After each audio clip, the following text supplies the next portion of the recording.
You know what? I heard it. I heard every single one of you. All of you. And guess what? We're doing Scott Pilgrim.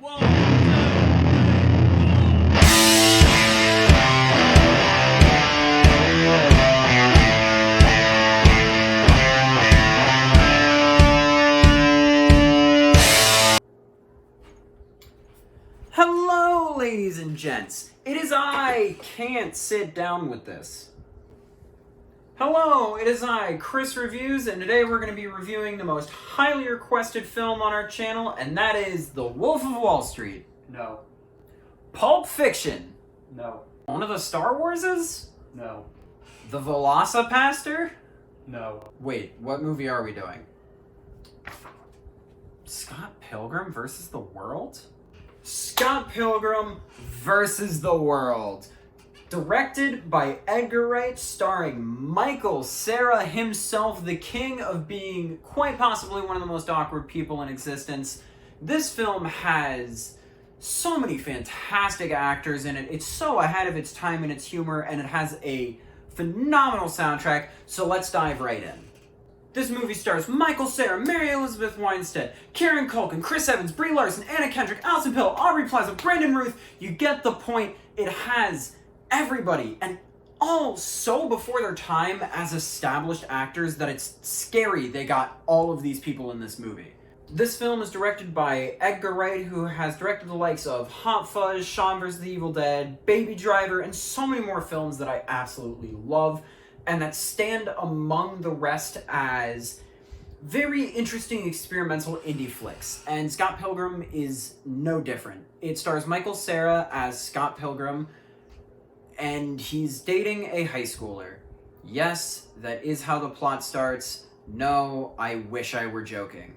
The film then follows Scott as he meets the girl of his dreams, Ramona Flowers, played by Mary Elizabeth Winstead, and he instantly falls in love with her, claiming that he's destined to be with her. And once he gets a date, he realizes that she isn't as easy of a catch as he thought she would be, and realizes that he has to fight her 7 evil ex-boyfriends in Mortal Kombat video game style.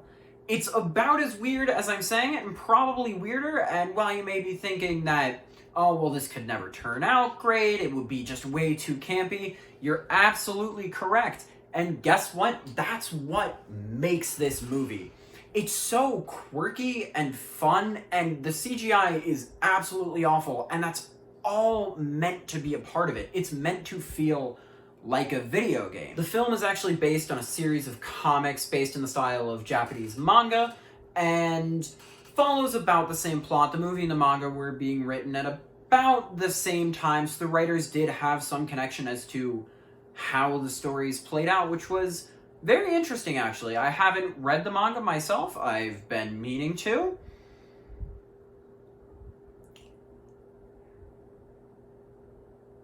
But I am very lazy.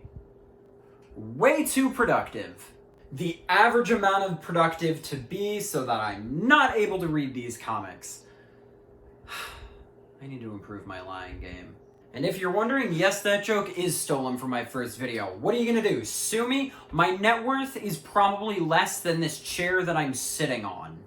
Anyways, once the plot is set into motion, you begin to notice the humor of the film, which is so dry and witty that it really stands out from many of the modern comedies that we have, because above all else, Scott Pilgrim is a comedy. You can call it a love story, you can call it an action-adventure. No, it's meant to make you laugh. There's so many just comedic tropes that they keep in this, and sometimes they just won't explain. How can Aubrey Plaza censor out her cursing while she's talking to Scott? Never explained. She doesn't explain it. He doesn't explain it. Edgar Wright doesn't explain it. It's not even done in a lazy way. All of it is meant to seem so in your face that you're not meant to question it. And that's what makes this movie beautiful. You're not meant to question it. There's so much in it that is left unexplained, and that's just the joke. And that's what makes it so good, is because Edgar Wright isn't afraid to take chances with his humor. A big part of the film follows Scott in his misadventures with his local indie garage band as they attempt to make their way up through the Battle of the Bands competition in Toronto. And this leads to one of the best movie soundtracks that I have ever heard. Yes, Guardians of the Galaxy was great. We get it. You're basic. Whoop-de-doo. You like 70s music. This, however, is almost completely original indie garage rock, like the bands that they're playing against in Battle of the Bands and like the music that they play. The opening title sequence, the opening song that plays in the title sequence, is probably one of the best songs in its genre that I can think of. Everything is so well put together and fits the tone of the movie that you can't help but be impressed by the people that wrote this music. Yeah, it kind of goes something like a... Yeah, you know what? I am going to practice that a bit. Let me get back to you with that. I'm so good at this. And now, the moment you've all been waiting for, our final verdict.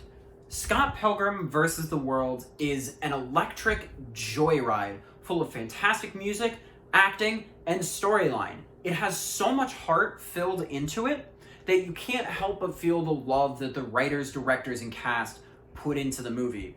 If you haven't seen it yet, first off, we can't be friends. Second off, do yourself a favor and go check it out. I believe it's still on Netflix. It is still on Netflix.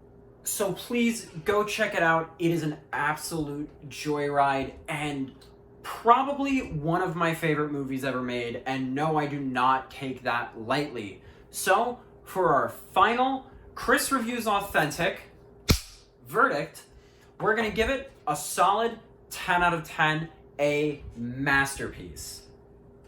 Once again, I'd like to thank all of you for coming out to check this video. Please make sure, if you haven't already, to subscribe, like this video, and if you'd like to see another film reviewed next, please let me know in the comments below.